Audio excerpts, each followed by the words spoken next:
Hello, everyone. Heather Lynn McDonald is an American political commentator, essayist, attorney, and author. Her new book, mid-April release, When Race Trumps Merit, is now available. Heather, it's a pleasure to be able to talk to you today. I thought I might open our conversation about your new book, When Race Trumps Merit, with a technical description of what constitutes merit. And you may know some of this, but I doubt very much whether the people who are watching and listening know. So imagine that you're tasked as a psychologist with ethically proceeding to develop hiring criteria for a given job. So what you have to do is you have to perform what's called a job analysis, and what that means is a decomposition of the requirements of the job into a list of skills and functions. And then you have to look for predictors then on the hiring side that will increase the probability that the person you hire will be able to carry out that list of skills and functions. Now, it turns out that as jobs increase in complexity, and so a complex job is one where the demands of the job change quite rapidly. So there are jobs like factory line worker is a good example, where once you've learned the routine, all you do is repeat it. And then there are other jobs where the requirements of the job switch from situation to situation and day to day. And so managerial jobs are complex, sales jobs are complex, jobs in the medical field are complex, scientific jobs are complex. And then it turns out that if the ability to deal with complexity is one of the hallmarks of merit, then the best predictor of that ability is a test of general cognitive ability. And essentially, an age-corrected test of general cognitive ability is an IQ test. And the reason that IQ tests are good predictors of performance in complex jobs is because IQ tests assess the ability to learn. And they're actually very, very good at that. And the problem with throwing out the cognitive test literature, let's say, because it does produce disparate racial impact, is that there aren't any more well-validated measures of anything at all in the social sciences or in medicine than tests of general cognitive ability. And the people who derived the statistics that made tests of general cognitive ability possible are the same people who derived the statistics upon which all social and medical science is predicated.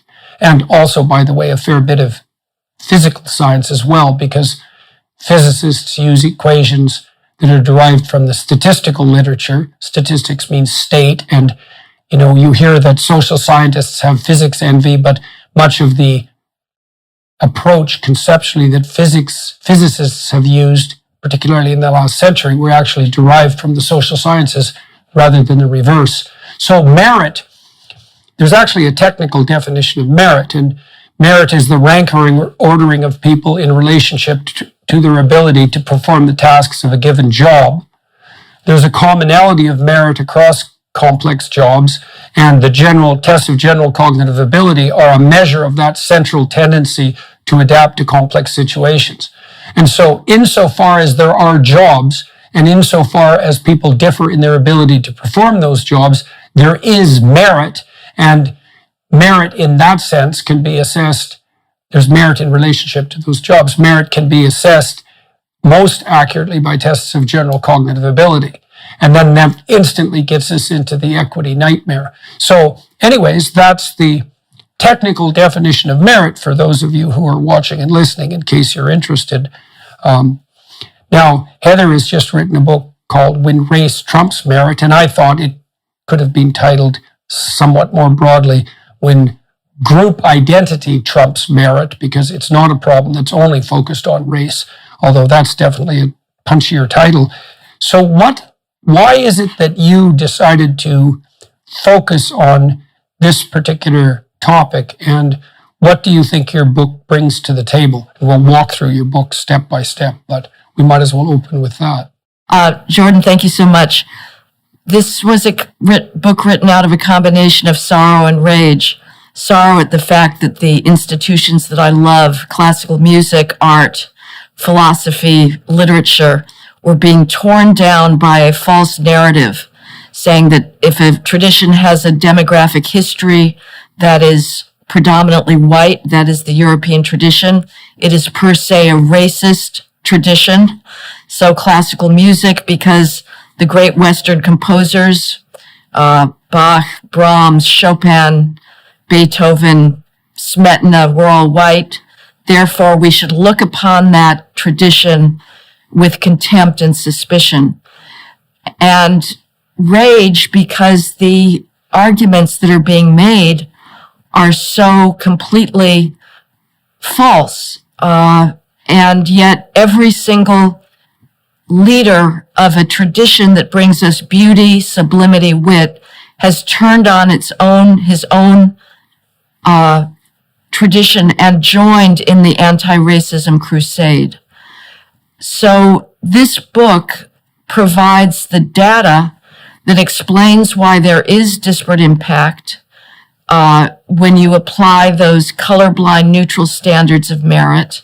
There's a vast academic skills gap that means that any neutral, completely non-discriminatory standard of academic skills or the cognitive abilities that you described will have a disparate impact, and that is not because of racism. So Heather, you've noted that the technical definition of merit and the objective definition of merit, which we've just run through, has been subverted or replaced by this insistence that if you take any given domain of inquiry or endeavor, and you note that there are any differences in representation of population by group category, that's a priori evidence for something approximating systemic prejudice.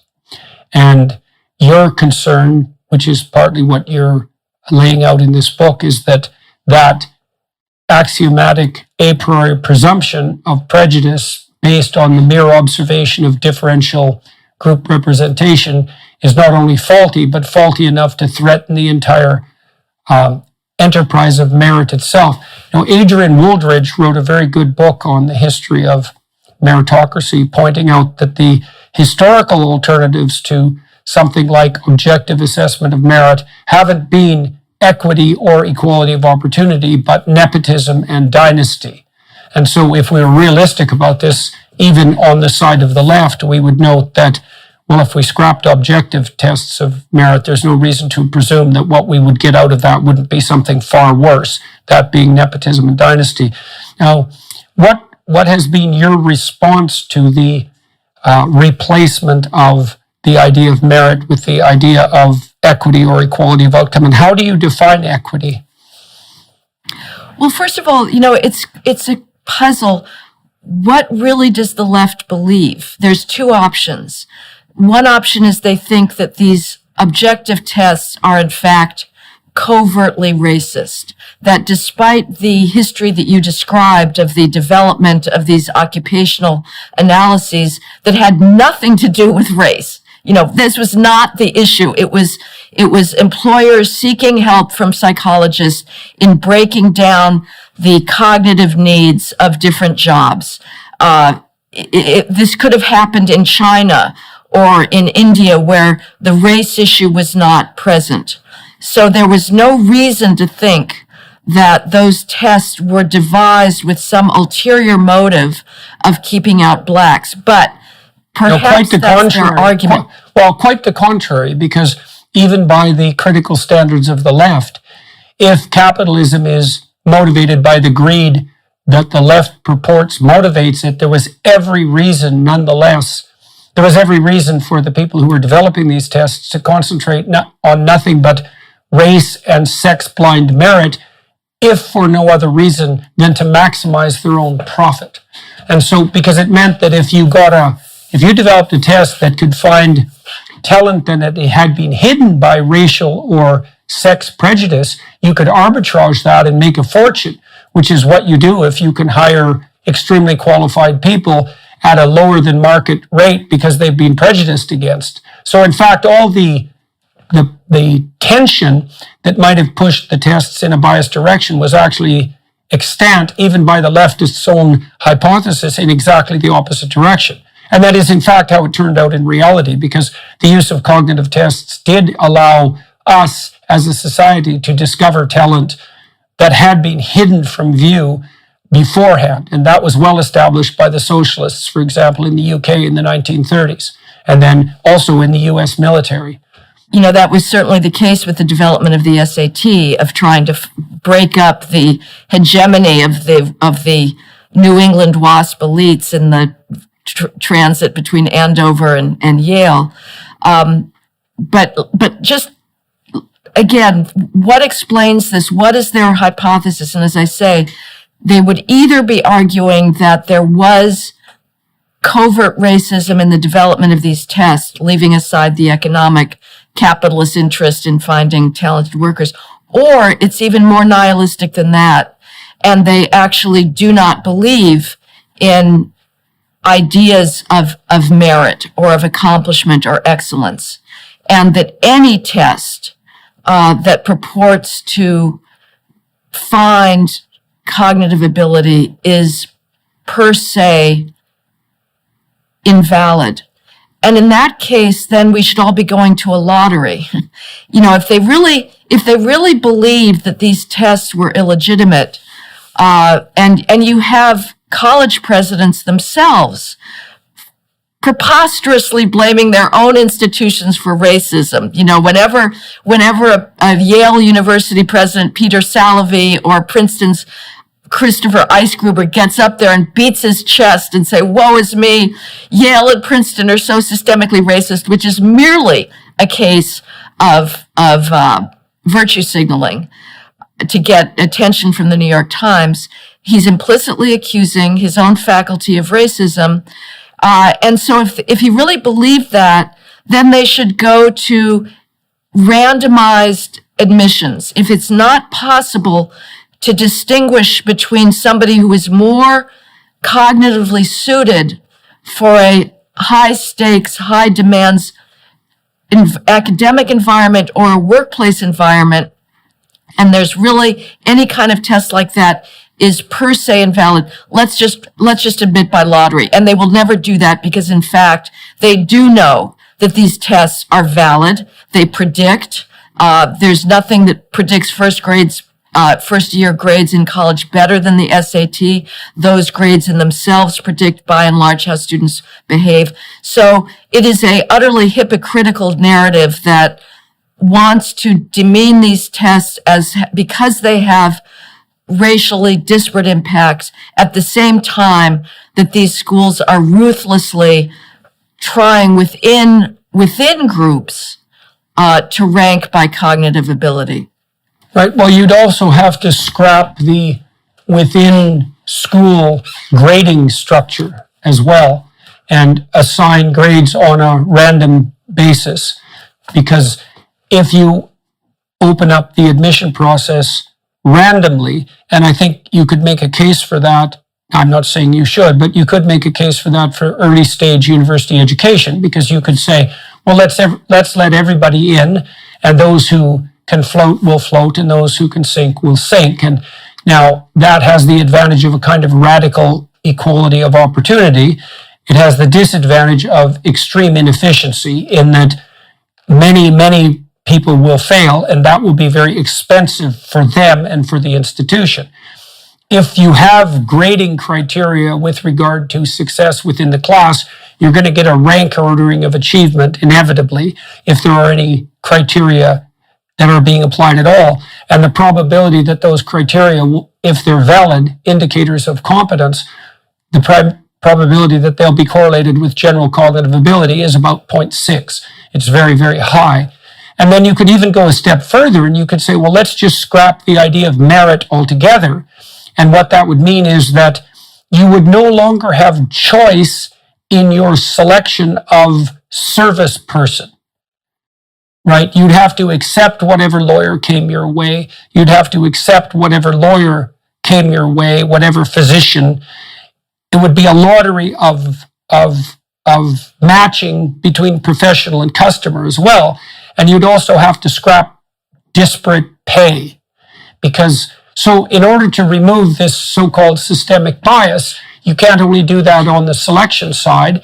Well, because the selection side never quits. You're selected on some basis with regards to your ability to go to university. Then when you're in university, you're selected on your basis to do the work. And then when you graduate from university, you're selected on your ability to do the job. And that might be merely to satisfy your customers. But if among salesmen, for example, if you look at what predicts how satisfied customers of salesmen are with the salesman, especially if they're selling something complex, one of the things you immediately find is that a very good predictor of sales success happens to be general cognitive ability.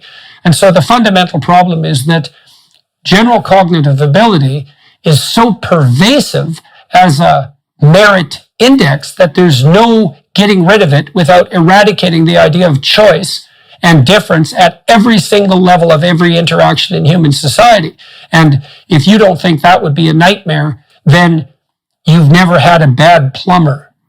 I'm going to play devil's advocate, and you're absolutely right. And it would be a very useful test to ask the levelers on the left that are trying to tear down every sublime institution of Western civilization in the name of fighting disparate impact. Are they willing to go that far and have randomized not just college admissions, not just law school and medical school admissions, but randomized choice of professionals and consultants?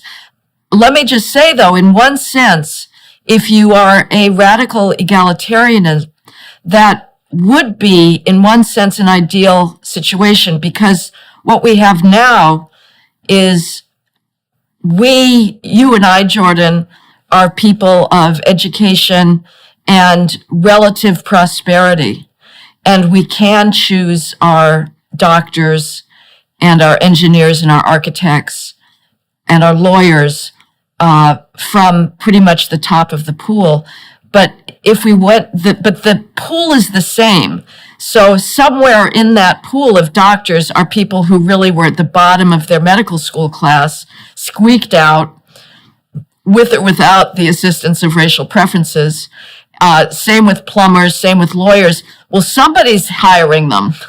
And so there is presumably a scale of medical competence, and the wealthy presumably get the best doctors. Now that's complicated by the fact that if you are in an inner city, a large inner city, you're probably using that city's teaching hospital, which may be Columbia or Harvard, in which case when you go to the emergency room, you are getting the top doctors, not the worst. But if you're relying on a clinic on 126th Street, East 126th Street in East Harlem, you may not be getting the doctors that we assume as our birthright we should be able to contract with.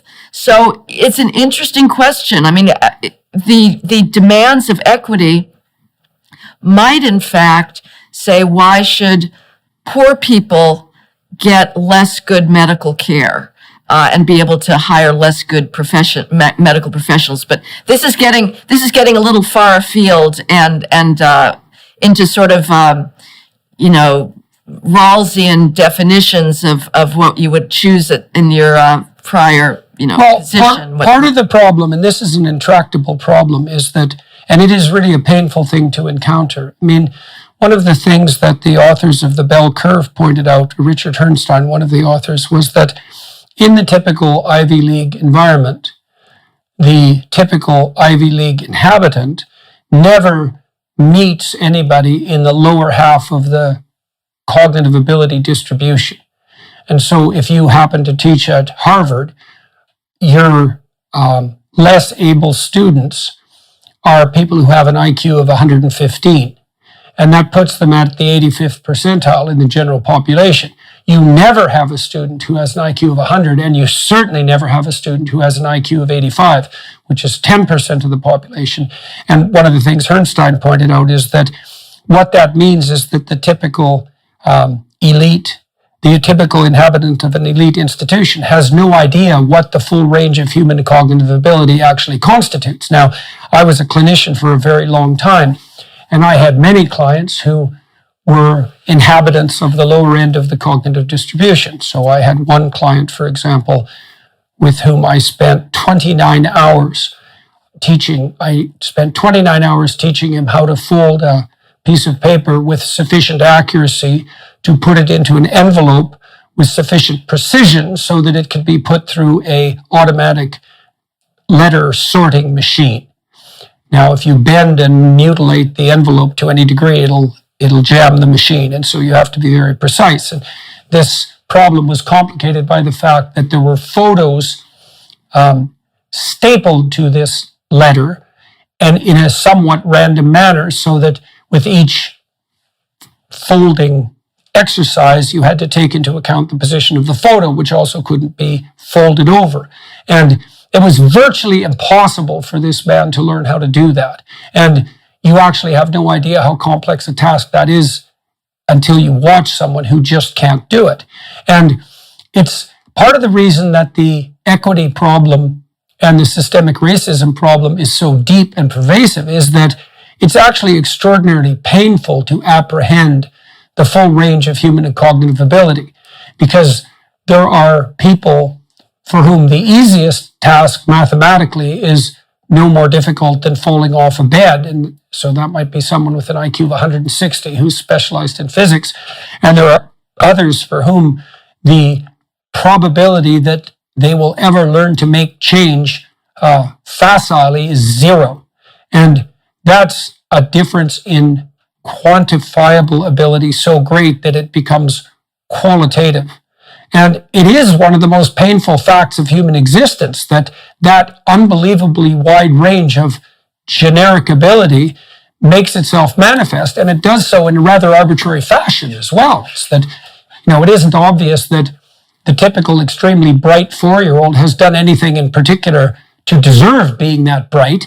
It just happens to be the case that that's the manner in which they're gifted, and that brings with it a tremendous advantage. It's far better, by the way, economically, to be born at the 95th percentile for general cognitive ability in terms of your likely economic outcome at the age of 40. It's better to be born at the 95th percentile mark for cognitive ability than the 95th percentile mark for familial wealth. So there isn't a form of wealth that's more profound than that natural general cognitive ability. And there's an immense diversity in capacity that's built in there at the beginning. And it's no wonder people recoil against that. If you run into that as a clinician or a researcher, it's brute force of nature phenomenon, like the claws and the teeth of a predator. It's a terrifying reality, and it's very difficult to mediate against. I mean, the American military, for example, determined after about 100 years of general cognitive ability testing that people with an IQ of less than 83, and so that's about 12% of the population, cannot under any circumstances or with any training protocol conceivable be trained to do anything of any utility whatsoever at any level of military organization. And so it's illegal in the United States to induct someone with an IQ less than 83. And if you know that that's 12% of the population, that's an absolutely terrifying statistic, because it means that the very enterprise that is most hell-bent on finding personnel, that would be the military, concluded that despite their own necessity for finding personnel, they have to put 12% of the population permanently out of reach. It's unbelievably sad. Well, you speak about the complete bubble that surrounds people teaching in Ivy League universities and their cluelessness about the range of cognitive ability and how people live outside of Cambridge or New Haven. And it reminds me, when you read the founders' rhetoric and 18th century political theorists, and it's not an egalitarian viewpoint at all, contrary to our current narrative about that. and a certainty that, of course, the people should not be given too much power. They don't necessarily shouldn't have the vote. And the concern about the mob, I think back in the 18th century, there was much more exposure. You don't have institutions that were completely sealed off to the less cognitive elite. And so there was maybe a little more realism about what the vast range of human experience was. But I would say, Jordan, I know that your instinct is always to de-emphasize a race aspect. I can just tell you from the United States perspective that I think a lot of, practically all of this discourse is driven by race. I do not think if there were reliable and seemingly continuous significant gaps, standard deviation gaps in the average IQ between blacks and whites, that there would be a lot of upset about cognitive testing. I feel the same about our prison population. We have this narrative in the United States about mass incarceration as something that is per se bad. Nobody looks at the actual numbers of who's in prison compared to the number of violent crimes being committed. It turns out if you commit a crime in the United States, there is a 3% chance that you will end up in prison. So most crime is going unpunished. You have to, prison is still the Lifetime Achievement Award for persistence in criminal offending. You have to try very hard to get a district attorney to say, okay, I'm actually going to take your case to court. I'm not just going to plea bargain you down, but you belong in prison. You have to have a very long record before he actually says, okay, I'm going to pay attention now. So, but if our prison population was not racially disparate, it is now about a third black, whereas blacks are about 13% of the population. If there was not that disparity, nobody would give a damn about mass incarceration. And it's the same thing with the fact that there is a distribution of academic skills, the way out in the high end, and we also have the gender issue, the sex issue, with males being overwhelmingly represented at both the high and the low end of math skills compared to females. But just to repeat, I think in the United States, we would not be as troubled as we are by what you say are tragic cognitive disparities, but for the race issue. Right. Well, I looked into the race issue a lot when I worked at Harvard, because I worked with a student there on developing efficient assessment tests, both on the cognitive and the temperamental side. So, for example, in the managerial domain, you want people who have traits that are associated with high intrinsic conscientiousness. And by the way, there's no racial differences in conscientiousness. And conscientious people are diligent and orderly and industrious and task-oriented and detail-oriented. And fundamentally, a conscientious person is someone who's capable of formulating and keeping verbal contracts. And it's the next best predictor of success in managerial domains next to general cognitive ability. It's not a great predictor of entrepreneurial ability, by the way. And we looked deeply into the racial literature at that point, and I was trying to account for the fact of these persistent racial differences. And one of the things I found, for example, that was very strange was that the differences between the general cognitive performance of North American Native Americans and Caucasians was much smaller than the difference between performance between the black population and the Caucasian population. And that's a tough nut to crack, because if you had to find a population that was as historically oppressed in the United States as the black population, the Native American population would certainly spring to mind. I think you could make a strong case for equivalence of outcast status, let's say, and certainly a strong case for multi-generational pervasiveness and continuing multi-generational pervasiveness, but it doesn't manifest itself in the general cognitive ability difference front. And so that was disheartening to note that.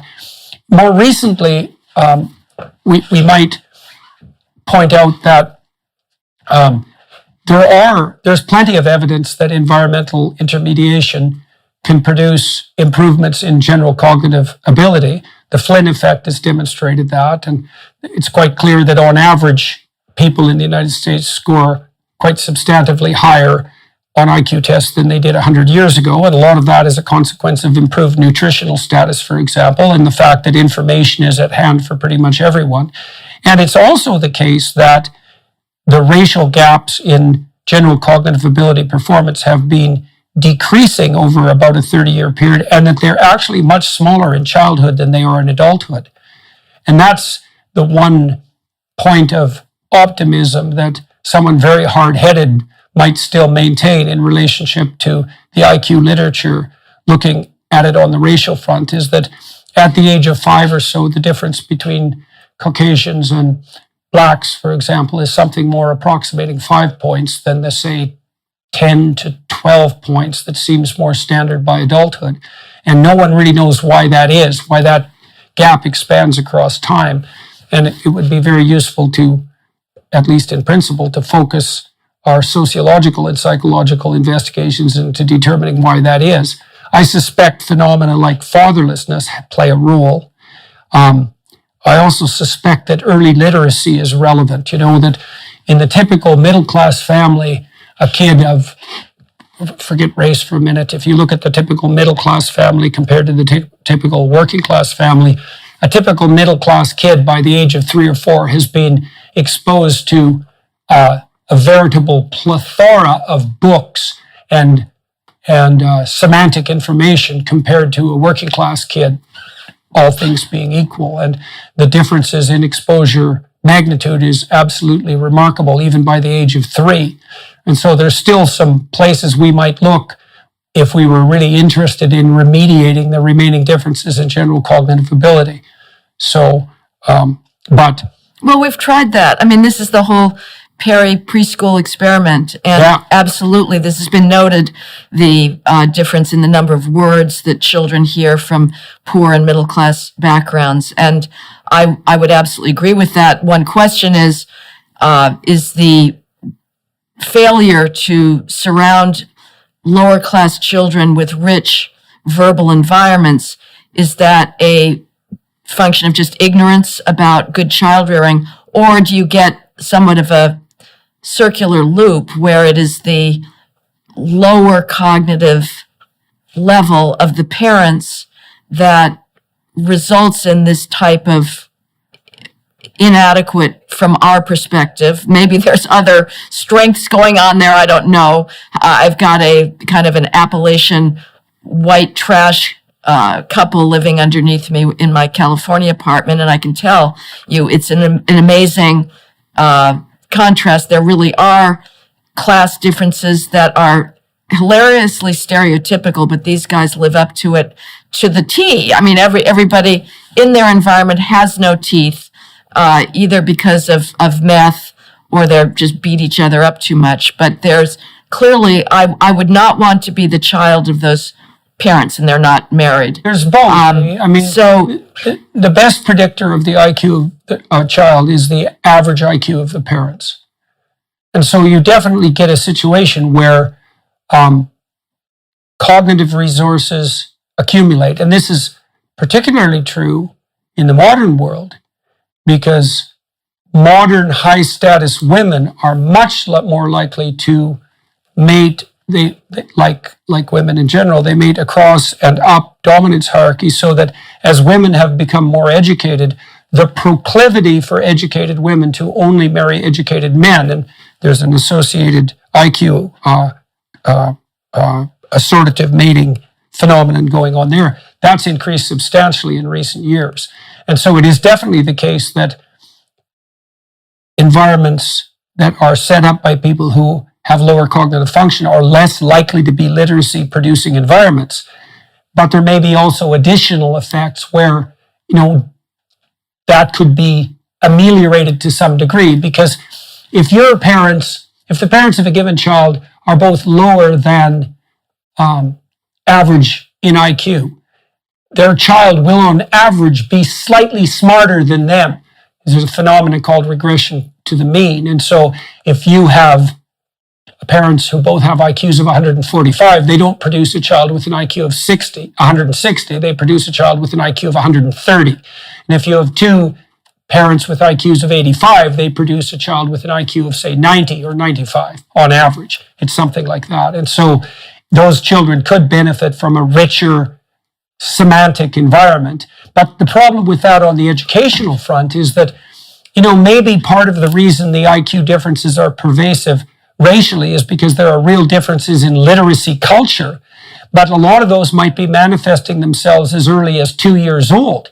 Because in a literate family, kids at 2 are already sitting and reading often. They're just looking through books, but they have 100 books in their room, and they might spend an hour a day leafing through them. It's proto-literacy behavior. And if you want to instantiate that kind of proto-literate behavior in children that early, you have to adopt a pretty radically invasive neo-colonial attitude towards the lower class family. And that is something that in and of itself is problematic. What do you want every working class family to be mother, father, and well-meaning social worker? I mean, that's a dismal deal for everyone concerned. But it's very hard to intervene at that early. We had these early preschool experiments that were extremely intensive, and they did produce a narrowing of the cognitive skills gap, but those differences disappeared by 12 or 16 years later, as you suggest. I would say possibly it's a misplaced obsession of the elites to be so concerned about pulling everybody up to a higher average level of cognitive capacity. What really is a concern to our society at this point is the breakdown of bourgeois values. And you say there's no differences in conscientiousness among groups. I hope that's the case. But that's really, I think, our race problems would go away if we could extirpate the dysfunctional underclass culture. And that is something that is tearing down Blacks' potential to succeed by embracing this oppositional culture that says that academic effort and achievement is acting white. It glorifies criminality, glorifies conspicuous consumption, misogyny, maximal procreation, having as many children as you can by different baby mamas. If we could get I would say an intervention that was maybe focused less on the cognitive matters and more on simply deferring gratification, self-control, the types of issues that Edward Banfield wrote about in the Unheavenly City, that would be the most important thing to focus on, because I'm not sure that efforts to change the cognitive skills gap will be that successful over time. But really, all we ask is people to respect the law and to restrain their impulses. And as you pointed out, the data for, let's say, the Head Start enterprise does indicate very clearly that these wide-scale attempts to increase general cognitive ability did not succeed. What you saw with Head Start was that the children who went through Head Start were more likely to be in the proper grade for their age, and they were more likely to graduate from high school, and they were less likely to become pregnant in teenagehood. But that hope for expanding boost of cognitive ability as a consequence of early childhood intervention it occurred in the immediate aftermath of the Head Start experience, but was obliterated as a general rule by grade 6. All the other kids caught up. And so then there's only two places to go from there, and one is to go even earlier into the intervention. which means you start taking kids away from their family in some real sense at the age of, let's say, 2 or even earlier, and that's a rat's nest and a nightmare of its own accord, or to understand that, as you pointed out, that there are other socioeconomic variables that might be focused on. I think one of the most interesting ones biologically is likely fatherlessness. Like, we do know, for example, that girls who don't have a father will hit puberty on average at least a year earlier, which is substantially earlier, and that indicates a real biological impact of the lack of a masculine figure in the household, because that's a walloping physiological difference. We know that boys who have lack of father at the age of 12 have telomeres, so this is a genetic difference, that are on average something approximating 15% shorter, which means that all other things being equal, they're already doomed to a much shorter life. And so we don't know what the pervasive multi-generational consequences of the breakdown in familial structure in the final analysis are. I mean, it does appear that the Black population has fallen behind on the family integration and stability front since the early 1960s, rather than making advances. And it doesn't look like that's good for anyone concerned, given the absolute wealth of data showing how pervasive a problem at every level fatherlessness happens to be. We also have no idea what the consequence of fatherlessness is on the development of general cognitive ability across time. There might be a literature on that that I don't happen to be familiar with, but it is certainly the case that that's another place we might look if we were trying to bolster social stability and eradicate some of the pervasive differences in what would you say, general psychological well-being that seem to be associated with race. Well, yeah, I mean, I think you're underplaying this as how bad it is. You know, when Daniel Patrick Moynihan wrote his astoundingly prescient report in the 1960s, warning that the country was about to screech to a dead halt with regards to further civil rights progress, his reason was not a resurgence of white racism or changing economic positions in the country, opportunities in the country. His reason was what he saw at the time as a catastrophic breakdown in the Black family. At that point, when Moynihan wrote this report, the out-of-wedlock birth rate for Blacks was 23%. And Moynihan said that with that number of young Black males growing up in single-family homes without fathers to socialize them, to civilize them, growing up without the expectation of a marriage culture, this population is doomed. You will not get out of underclass poverty culture, gang culture. Well, what are we at today? We're at 71% of what Moynihan was raising an alarm about. So 3 times higher about. And so it is absolutely at civilization destroying levels. And what is as bad, and we know, you say we don't know the cognitive consequences of that. That's probably true. But we certainly have ample data on the fact that kids growing up in single-parent family homes are 4 or 5 times as likely to be poor. You know, you say you'd be better off being born with a smart parent than a rich parent. I would say you're better off being born with 2 parents than one welfare-supported single mother who happens to have a larger government income than 2 working-class married parents that are maybe pulling in $25,000 a year. You still, if you're in a Rawlsian position of choosing where you want to end up, you choose the 2-parent family over the wealthy single mother. So things are really bad. But the problem is, how do you fix it? And people like you and I have been going around talking about the problem of single parenting. And I was just going to add, the problem is not just for the individual child and growing up without a father, but when boys are raised in a culture that does not expect them to get married before they have children, they are absolved of the types of expectations that can help them become functioning males. And I know I'm in your territory here, Jordan, and talking about how do you civilize the savage male libido. But one way you do so is say, if you want to make yourself a plausible mate, you have to learn to defer gratification.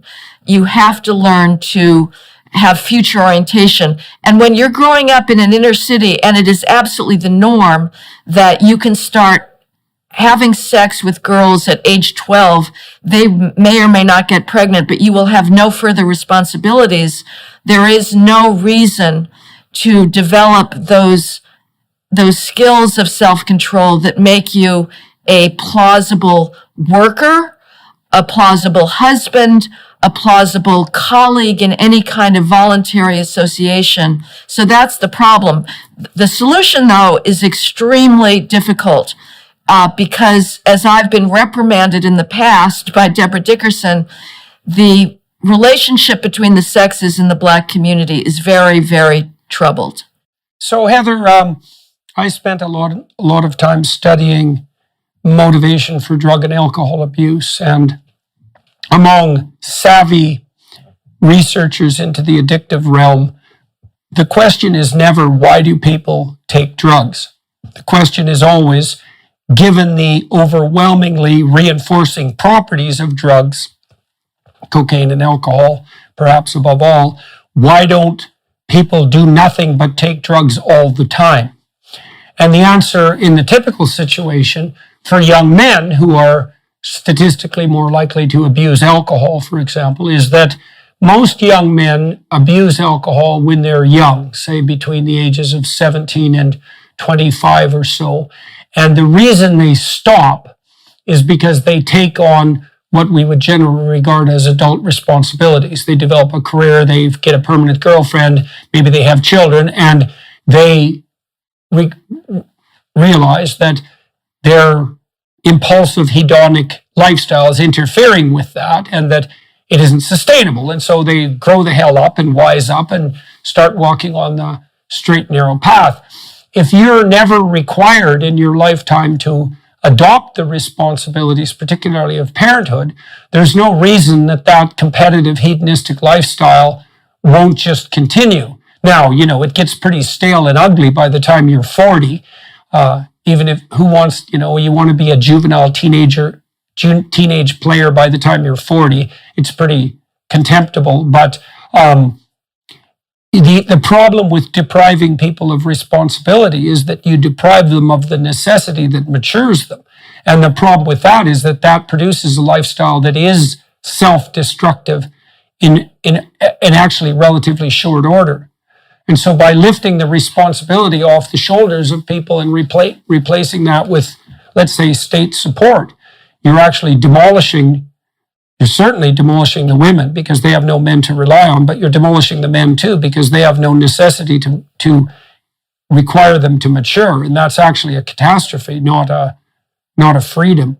I think, yes, that there is a misunderstanding in Western countries today that define poverty exclusively by the income of a household or government benefits.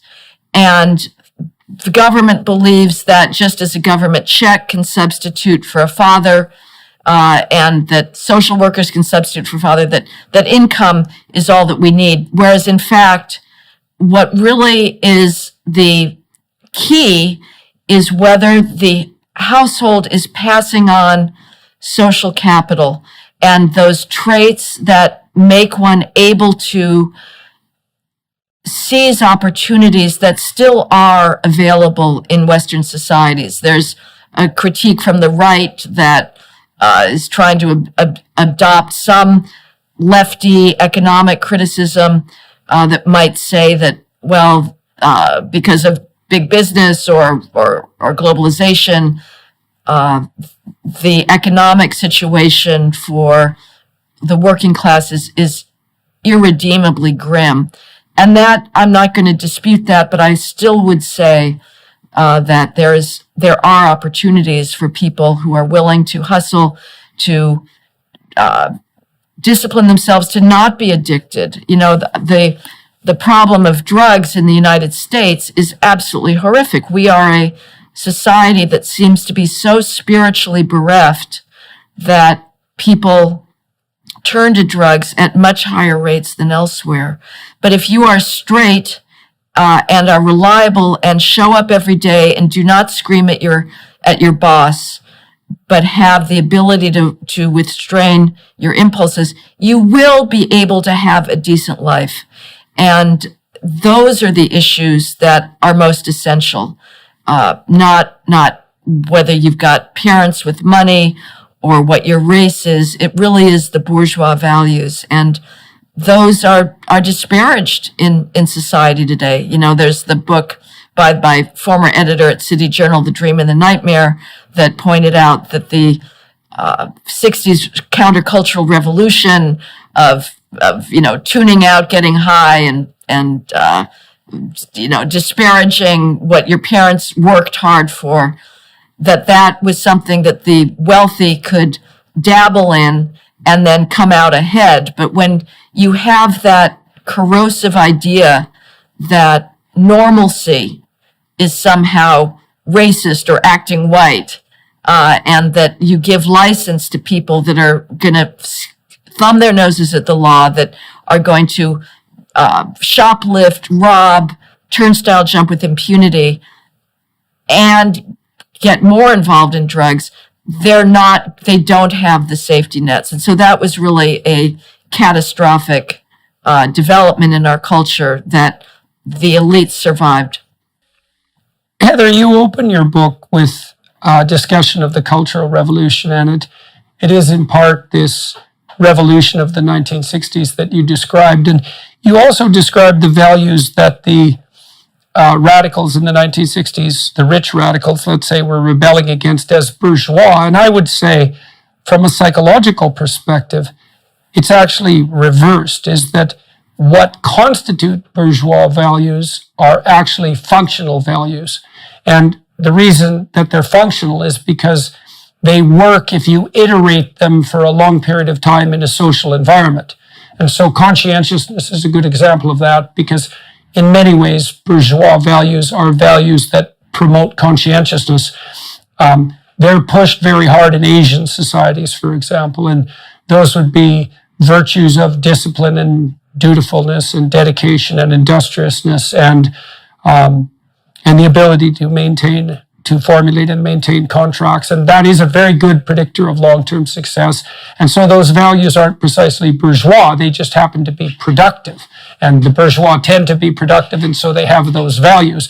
But the thing is, by claiming those virtues as bourgeois, you fall prey to the Marxist worldview that claims that those are merely secondary derivations of something that's arbitrary and class-based, when in fact they're not. They're preconditions for success.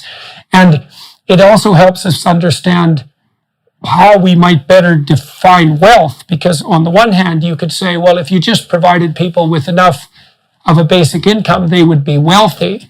But on the other hand, you could respond to that and say, no, if you're not being raised in a familial environment that engenders within you the virtues that will make you successful in a social context over the long run, you're poor no matter how much money you have. Right. All that money is going to do for you is pave the highway to hell. And of course, that happens to lots of people who are incoherent on the value front, who have a windfall, is that money is the worst thing that could possibly happen to them because it just speeds their inevitable demise. I saw that happen in my clinical practice all the time when I had incoherent clients who were badly socialized, let's say, much to their own chagrin, who would receive their unemployment check or their welfare check, and their psychopathic friends would instantly descend, and they'd be out of commission entirely for the 3 days it took them to spend every cent they had on alcohol and cocaine, and then they'd be face down in the gutter and wake back up, and well, then they were back in therapy. But money wasn't going to help that in the least. We on the conservative side, or even on the classic liberal side, we have to very carefully beware that we don't fall into the trap of assuming the reflexive leftist stance that the reason people are poor is because they don't have money. Because that isn't the problem. Poverty is a way deeper problem than mere lack of money. Not that lack of money. Well, I don't think any conservative would ever argue that. I think just the opposite. I think it's the left that defines poverty exclusively in terms of economic levels and ignores cultural factors completely. And if you talk about culture, you're viewed as blaming the victim, and those values are now criticized as white values, conscientiousness, caring about getting things right, accuracy. Those, since the 1990s and the reign of the charlatan corporate diversity consultant, used to go around to AT&T and Levi Strauss and say that if you focus on promptness and punctuality, well, that's not valuing differences, and you need to be retrained so that you don't impose your white structure on your employees. So that's been going on for a long time, and I don't think it's the right that is deficient in that. But to get back to your question of the way that the term bourgeois sounds, I would welcome alternatives. I certainly am not using it in a economic context necessarily of capitalism, but it may be that it is a counterproductive word to use, because to the left it does sound like you are simply wanting to prop up this illegitimate system of private enterprise and profit. But so when I use bourgeois, I simply mean habits of self-control, of conscientiousness, of respect for authority that used to be middle-class values. Yeah. Well, you're basically just laying out a case for the pragmatic utility of trait conscientiousness. And it is the second best predictor of long-term lifetime economic success. And as I said, there is no evidence whatsoever that there are intrinsic ethnic differences in conscientiousness. And there's certainly no evidence that... I'd be surprised. Really? I'd be surprised. But... Well, I'm surprised as well, but that is the case. And the idea that those virtues are somehow associated with racial identity is just...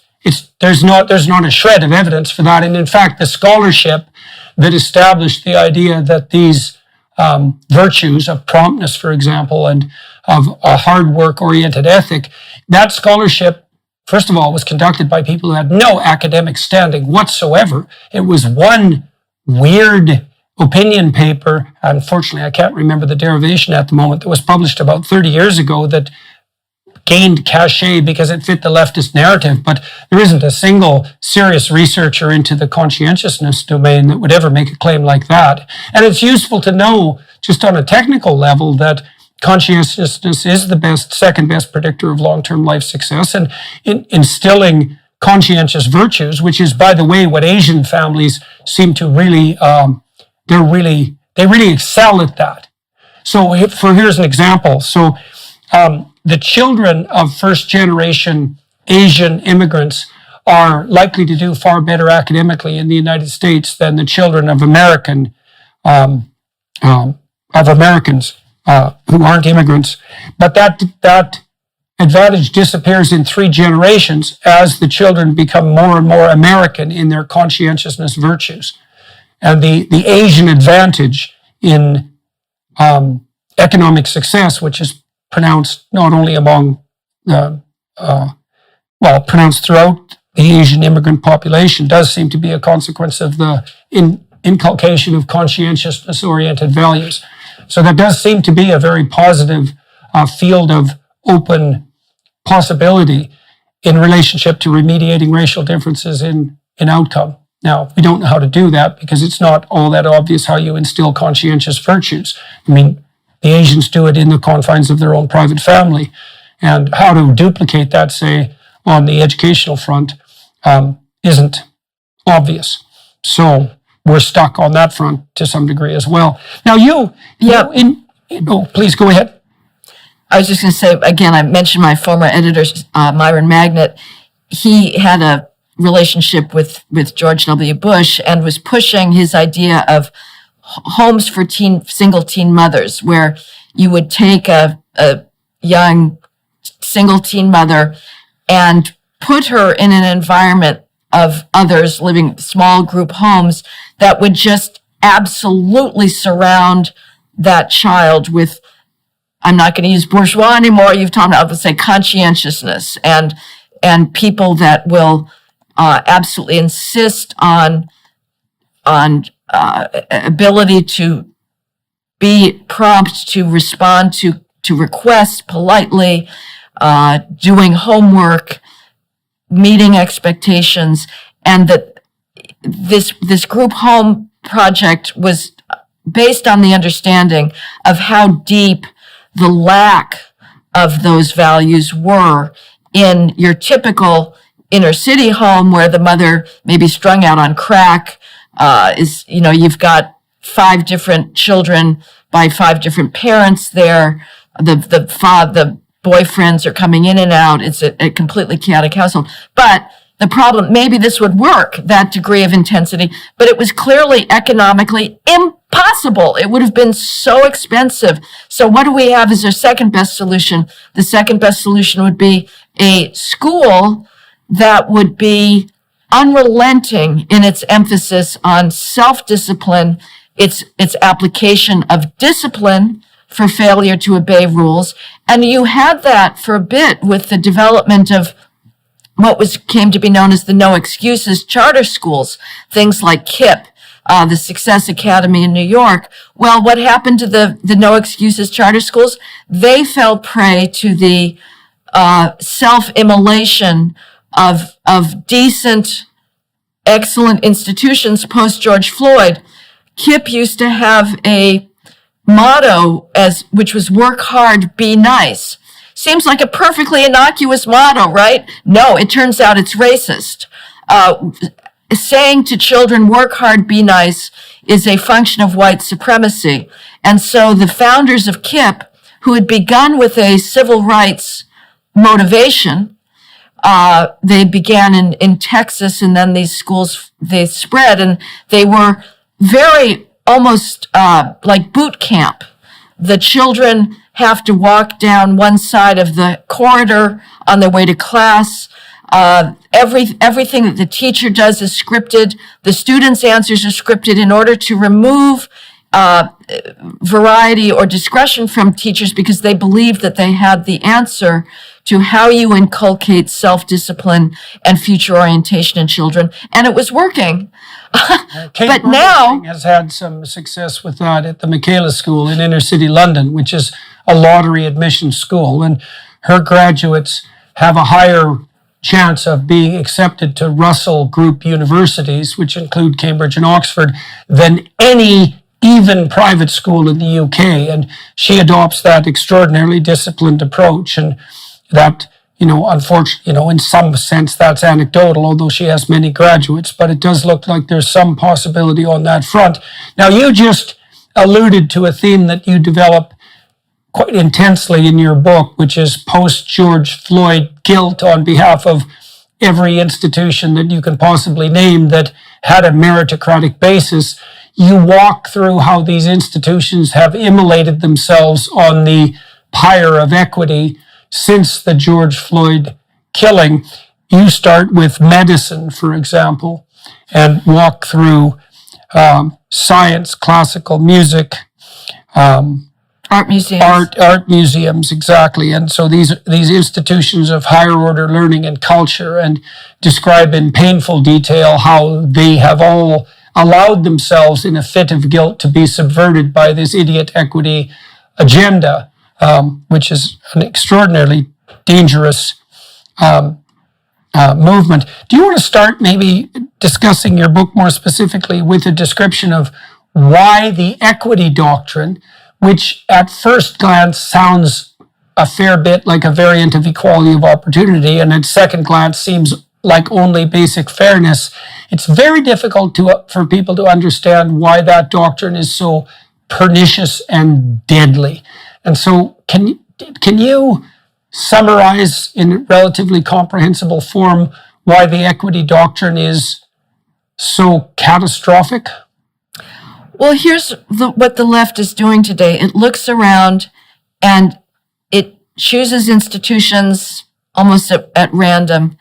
And if it finds that there is not a proportional representation of Blacks in that institution, whether this is Google's computer science force or Harvard's medical school faculty, or a classical music orchestra, or the Western art collections of a museum, or the partners at an elite law firm, if there is not 13% Blacks in that institution is per se racist, per se.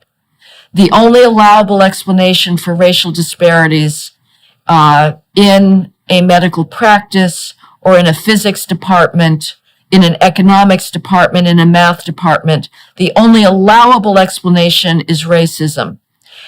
And with that rule, it means that any kind of standard that has a disparate impact on Blacks, such as an expectation of mathematical skill or an expectation of a grasp of fundamental medical principles, if that expectation has a disparate impact on Blacks, it must be discarded. And it is all coming down. There is not a single institution in our world that is not vulnerable and that will not be torn down as long as racism remains the only allowable explanation for racial disparities. Here is the alternative explanation for why Google, in its computer science and engineering workforce, is not 13% Black: the academic skills gap. It is mathematically impossible to maintain meritocratic standards and to engineer diversity as the diversity mongers define it, which is basically racial proportionality. If you look at Black 12th graders in the United States, and our 12th grade is the last year of high school before you go on to college. So these are 16, 17-year-old students, possibly on their way to college. 66% of Black 8th graders do not possess even partial mastery of the most basic 12th grade math skills. Those skills are defined as being able to do arithmetical calculations or being able to recognize a linear function on a graph. The number of Black 12th graders who are merely competent in those simple 12th grade math skills is 6%. And the number who are advanced is too small in the United States to even show up statistically. The reading picture is not much better. The American College Testing Organization, the ACT, says that only 6% of Black 12th graders are college ready when you look at their combined math, reading, and science scores. And again, these are very basic, minimal expectations. So given that there is simply not enough competitively qualified Blacks in the hiring pipeline to say that every physics department in this country, every chemistry department, every IT department, every tech startup in Silicon Valley is going to be 13% Black. Nevertheless, it is a front page. You've got to guarantee to end up on the front page if you write the usual racial inequity story that says, okay, this law firm's partner class just didn't have 13% Blacks in it. This is pernicious because our meritocratic standards are not racist. They are designed, as we began with our discussion, Jordan, to overcome traditional prejudices that had kept out, say, worthy Midwestern high school students from elite Ivy League law schools because the admissions officers were saying, well, you're not really of our, you don't fit in to Harvard because you came from a farming family. And so we developed the SATs because they were identity blind. They were colorblind. They were class blind. Anybody that has the cognitive skills can get ahead. And the rise of objective colorblind testing gave us the first wave of cognitive elite in our meritocratic institutions, which was Jews. And now the Asians are coming in and they're whooping everybody's ass because they do have those incredible transmission belts of conscientiousness in their homes. But they're getting in not based on race or class privilege, but based on objective meritocratic standards. So if we're going to tear down these standards because they have a disparate impact on blacks, even though they are not racist standards, we are engaged in a nihilist enterprise that will halt progress. It will halt scientific progress.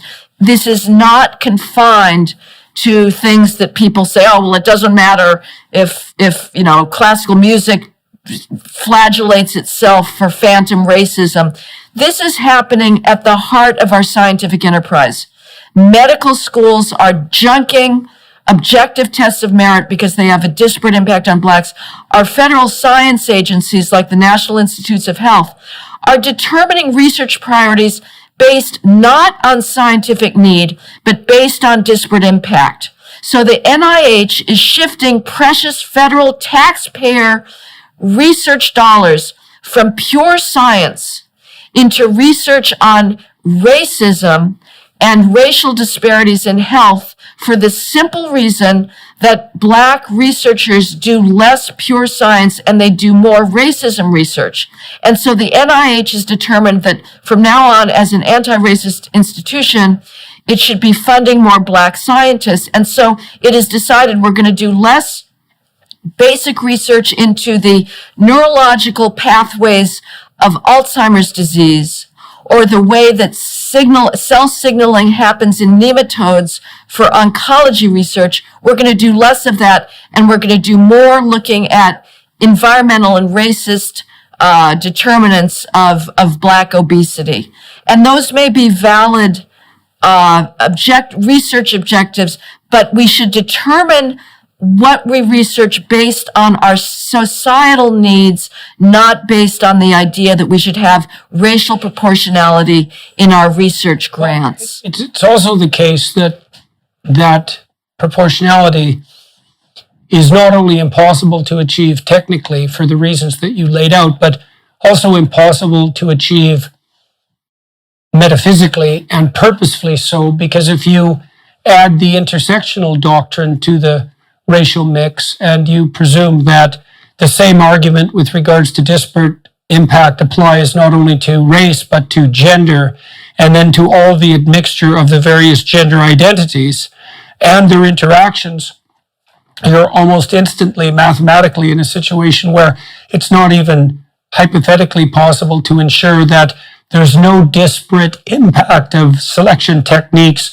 across all those multitudinous group categories. And I actually think that's a feature of the metaphysical game rather than a bug, because it's perfectly to the advantage of the radical leftists to set up a game that normative society can't win no matter how assiduously it plays it. And so that's a huge problem, because the problem of group disparity is never going to go away, because you can endlessly multiply the nature of the groups that you're measuring. And then on the societal side, I mean, one of the real problems with denying the most qualified Asians, for example, access to these privileged positions is that you're also denying society access to their outstanding levels of diligence and general cognitive ability.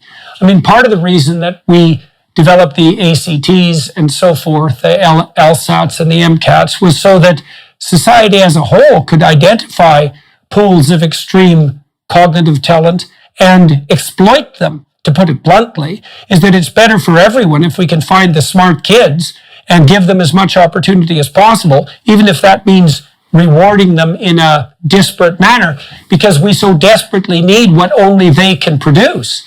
And so, we've also bought into this idea that, well, if you're an Ivy League scientist, you're in a privileged position, and forgot entirely that Yeah, but you also work 80 hours a week nonstop on your obsessional concern in a manner that no one else is capable of doing. And the consequence for the rest of us is that, well, maybe we now have a cure for what would otherwise be an intractable disease. And so by playing this idiot group identity game, we deprive ourselves of the best that our entire society has to offer. Right. I mean, it's an absolute value that human civilization should strive for excellence. This is our greatness. This is our divinity, to aspire to be accomplishing things that have never been accomplished before, to create beauty. But it is also, if you want to be purely pragmatic about it, in a geopolitical vein, it is also essential for a country to be able to compete. And China, I'm not going to be an apologist for China. It clearly has its streaks of unbelievable insanity, as we saw with its COVID policies. And it probably has massive corruption. Nevertheless, when it comes to educating its massive population, it is, as far as I know, ruthlessly meritocratic, and it wants to find its top math talent and throw everything it's got at them. It has a single exit exam from high school. Students study possibly pathologically for that. It may destroy childhood, but they are certainly focused on maximizing their talents. And then China takes those students and pushes them, and China is pulling ahead from the United States in many, many fields that are essential to IT competitiveness and, frankly, to defense. A whole range of nanotechnologies, a whole range of artificial intelligence. What are we doing here? We are dismantling gifted and talented programs. We are saying, you may be talented in math, but that is a fault. That is a problem. We are going to tie you down and not make sure that you accelerate at the rate that maximizes your potential, because gifted and talented programs are not racially proportional. There's not 13% blacks in gifted and talented programs. Therefore, we're dismantling them. We're dismantling the exam schools, whether it's the Lowell High School in San Francisco that has traditionally been extraordinarily demanding. It has taken students and pushed them into careers where they advance knowledge, human knowledge, and it has gone to a lottery system.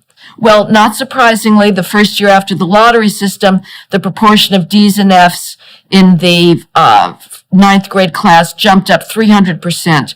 The Thomas Jefferson School in Virginia, also, it is being dismantled because it had a colorblind, utterly fair, non-culturally biased admissions test, but it produced that test had a disparate impact on blacks, and so we're getting rid of it. We have these absurd diversity, equity, and inclusion statements that scientists have to sign that are basically doing several things. They're saying, I will never, ever, ever break the taboo and discuss the academic skills gap. I will conform to the mantra on campus that the only allowable explanation for disparate impact is racism, and I will try to pigeonhole my life's passion of studying how mitosis happens with an eye towards understanding cancer development. I will try to fit that into some kind of racial equity narrative. But the fact is, as you suggest, Jordan, there is comparative advantage, and a scientist's comparative advantage is not social work. It is not social justice, even if we're going to bracket that term social justice, which I am forced to do because I think it's a preposterous, phony term. But let's say there is such a thing that is legitimate. It is ridiculous for our universities now to be telling scientists that we are going to evaluate you based on whether you are doing enough equity work. The only obligation of a scientist is to use his intellectual capacity to push back the boundaries of ignorance and to continue this stunning evolution out of poverty, penury, disease, want, vulnerability that has given us lives that would have been unimaginable 200 years ago. We live like no god on Olympus ever had a hope of living. Merely electricity itself is a miracle. Every day that we walk into a room and flip that light switch on and we get light. That's all you need. Like, beyond that, I'm like in awe. But that is itself incredible, and we take it for granted. And you know why? We're also demeaning that because the history of science for the last 200 years, it took off in the West.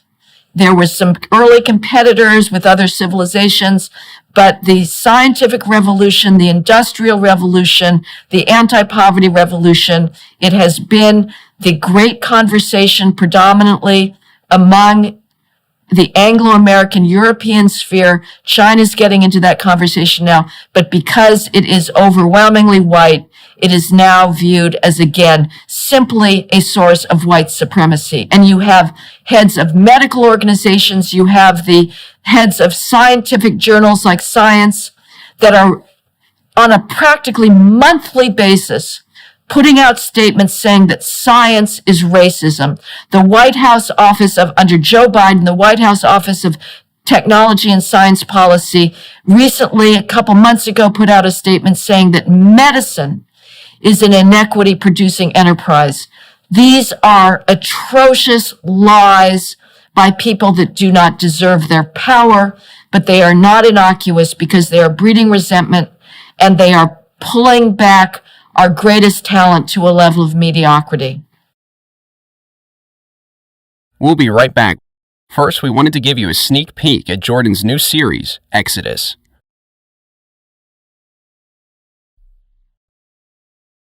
Now, in your book, When Race Trumps Merit, you spend a fair bit of time concentrating on the effect of the equity crusade on the artistic world, and so the world of visual art, the world of music. Why did you choose to exemplify those domains as in particular? And can you run us through a description of what you found on the artistic and musical, visual arts and musical front? Why did I choose those domains? Because I love them. Because they are the source of human joy and transcendence. What else is there besides the scientific enterprise, the engineering enterprise, the tinkerers, those people who have figured out how to build things, who create composite materials? All of this is extraordinary. But ultimately, what matters is the unbearable eros of Brahms's solo piano work, the pathos of a Chopin nocturne or mazurka, the elation that one gets from Rameau's opera overtures or Mozart's the thrill of Mozart's extraordinary energy and passion and sublimity, the driving force of the classical style, the beauty of Vermeer, of Dutch Baroque Golden Age still lifes. All of these teach us and literature that allows us to enter modes of human consciousness that we never would have had access to if we remained mired in our petty, narrow, narcissistic selves. Artists have the capacity to take us along with them into their observation of the human condition. And they have done so in the past with exquisite gem-like eloquence, a command of language that none of us possess, a command of melody, of harmony, of being able to paint beauty, the watercolors of John Singer Sargent, his capacity to paint Italian light on Italian stone and sculpture and lemon trees in full bloom. One is in awe.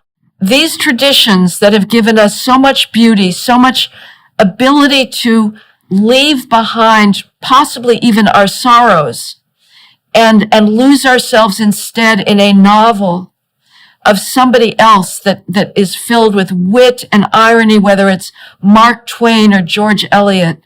We can lose ourselves for hours in those imaginary worlds.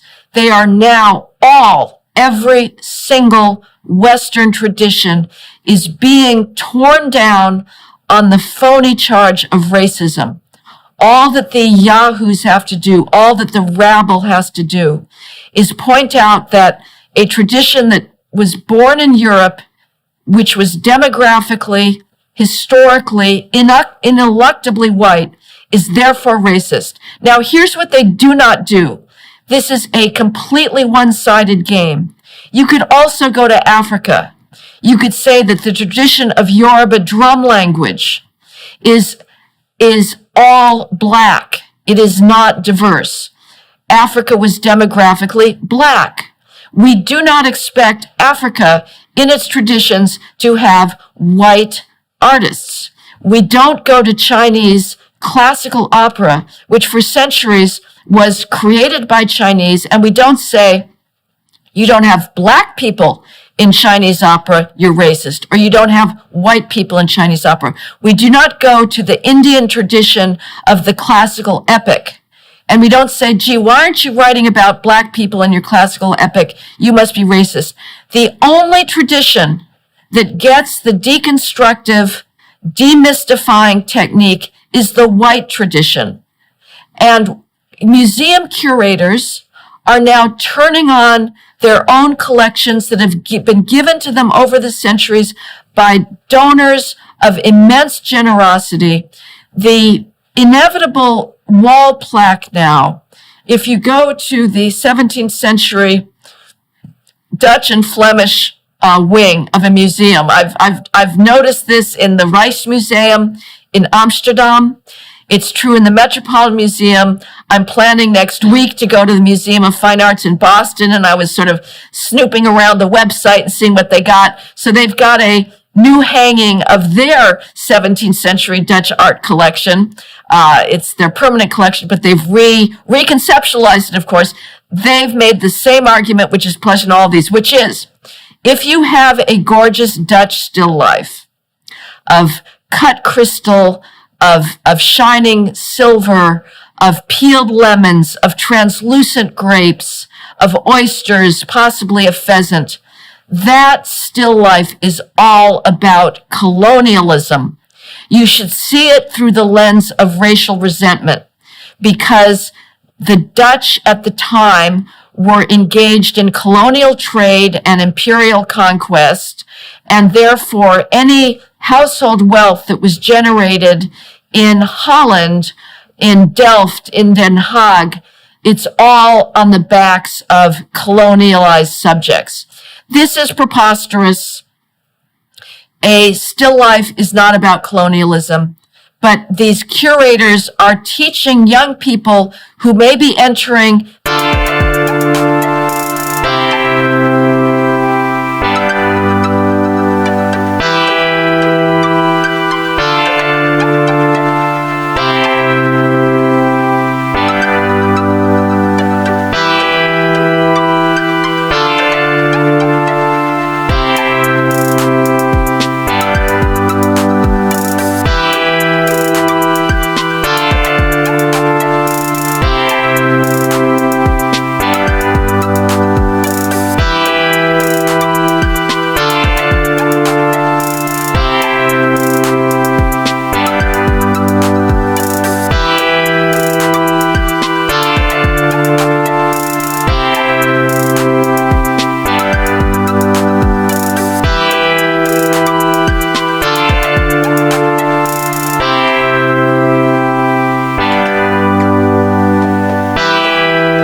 their museums for the first and possibly the last time to see beauty through the eyes of racial resentment. Those museum directors should all be fired. They are betraying their duties. They are betraying their privilege, which is to curate one of the greatest accomplishments and civilizational legacies of all time, and they are tearing it down through the phony lens of racial disparity. I used to see this in English literature departments, for example, is that in principle, the people who study English literature are great admirers of the literary tradition. But of course, one of the things that's painful, if you happen to be an academic who admires a great author, is the realization of your comparative inability to produce such a great work. And if you love those works and are unable to replicate them yourself, it's quite easy to fall prey to a kind of bitter resentment. And then if you ally that with a Marxist doctrine, which is quite convenient on the moral front, you can claim moral superiority to the progenitors of that tradition on the basis of their hypothetical participation in the oppression landscape. And so you can falsely elevate yourself above even that which you love, right? And you destroy your own ideal in doing so, and that's a heavy price to pay. But I can hardly walk into art museums anymore because I see these great works of art, and then beside them there's a commentary, which basically, I don't think there's any worse writing that's ever been done by anyone ever anywhere than art criticism writing. It's its own universe of pathological enviousness.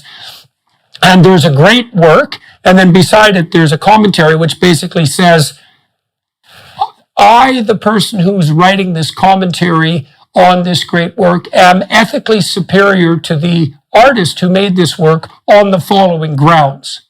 And you can share in this ethical superiority by making a few casual references to a colonial enterprise that you don't possibly have the depth of historical understanding to even begin to comprehend. And it's an invitation to an attitude that's so corrosive and pernicious, because it's not only denigrates the piece of art, which is bad enough given that it's the whole reason for the enterprise to exist, but it also invites the viewer, instead of being brought to his or her knees in awe and gratitude at the creative ability, and to see and feel painfully the gap between themselves and that creator, but to say, oh no, fundamentally, as a mere modern person, no matter how ignorant I am, I'm far superior to any of these people on ethical grounds because I don't participate, let's say, in the colonial enterprise, even though, of course, you're participating in the bloody colonial enterprise in 50 different ways with everything you ever purchase. And so it really is, I think it's the reoccurrence of the eternal spirit of Cain, essentially, that fratricidally and then genocidally envious spirit that pulls down and destroys. And to see that manifest itself in art museums and in the domains of higher culture is appalling beyond comprehension and painful to anyone who does love those things. That's the difference. I mean, that is the appalling thing about today. It is the very heads of these institutions that are turning on their own tradition. That is something new. This isn't sort of the academic critics and departments of art theory and whatnot in universities off to the side. This is Max Hollane of the Metropolitan Museum of Art. It is Rondeau, James Rondeau, the head of the Art Institute of Chicago. They are the ones that are putting out this rhetoric of hatred and resentment. And it gives students who are already just woefully ignorant, laughably ignorant, a reason, an excuse, a righteous motivation to embrace their ignorance, that all they need to do, students now, to dismiss an author and say, I don't need to read Mark Twain or Jonathan Swift or Anthony Trollope or William Wordsworth or Keats, is to say, well, it's a white male, therefore I'm not going to read it. I only want to read books that confirm my own identity. How absurd. The point of reading is to get out of your identity. But it gives, we saw this, it had been long brewing, but the famous chant at Stanford University in the 1980s against their very modest core curriculum survey course that all students had to take in Western civilization, the chant of those students, hey, hey, ho, ho, Western Civ has got to go. This was sort of a play on words because Western Civ referred both to the actual course at Stanford, but it turns out that this was actually against the entirety of Western civilization because that is what's going on now.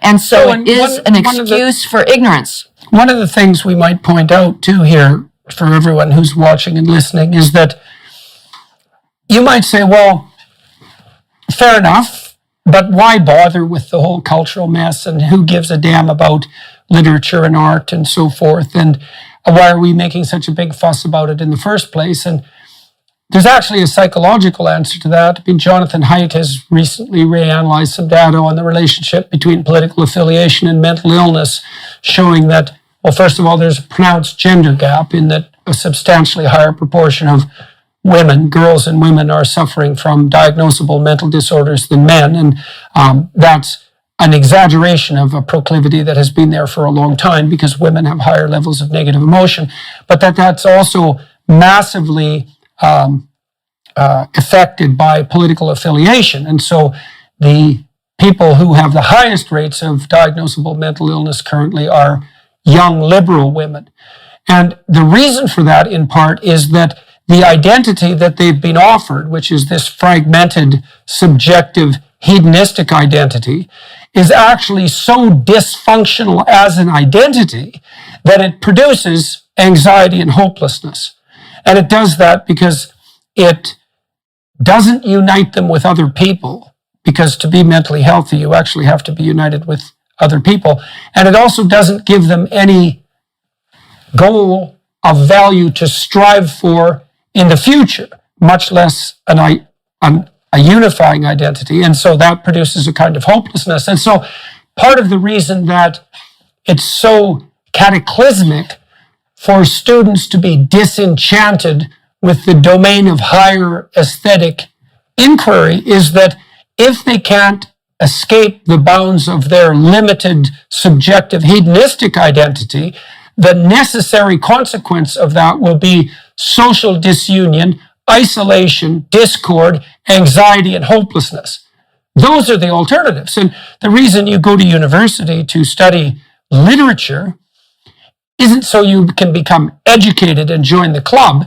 It's so that you can have a better life, that your identity fleshes itself out, not least by the necessity of coming into contact with other modes of apprehension that are more sophisticated than your own, but that it actually orients you in the world so that you are more firmly grounded and more hopeful metaphysically in a fundamental manner.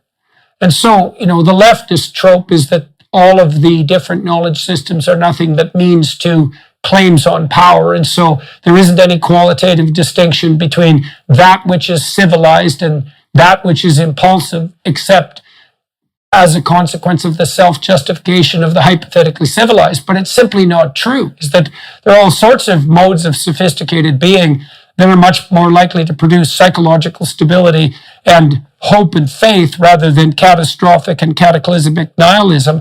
And the universities, as Greg Lukianoff has pointed out, the universities couldn't be making people anxious and depressed at a more rapid rate than they are if they had planned, using the help of expert psychologists, to do precisely that, to produce this narcissistic emphasis on subjective feeling, this constant referral to subjective feeling states, and this corrosive nihilism in relationship to anything approximating a unifying identity. And I do think this is one of the places that your book really shines, is that that's exemplified by the proclivity of modern institutions of higher endeavor to immolate themselves on the pyre of an idiot reflexive guilt. They're not doing anyone any favors whatsoever by doing that, including themselves, and they're certainly dooming an entire generation, especially of women, as it turns out, to something like an abysmal hopelessness?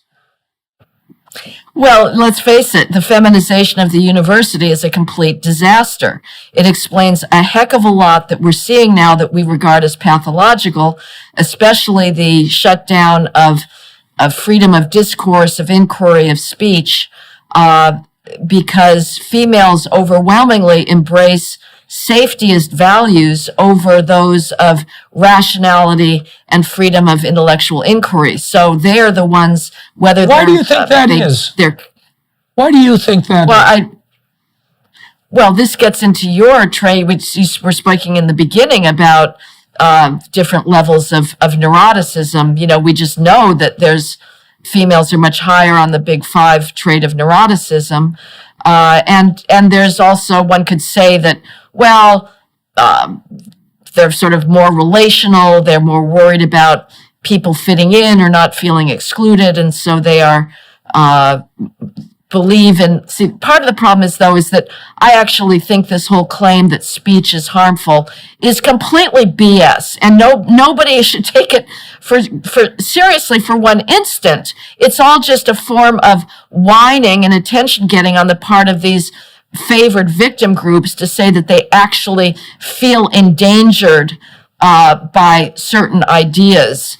But to the extent that that's true, one could argue that females maybe have a more maternal nurturing impulse, instinct, and so they want to protect people from real or perceived harm.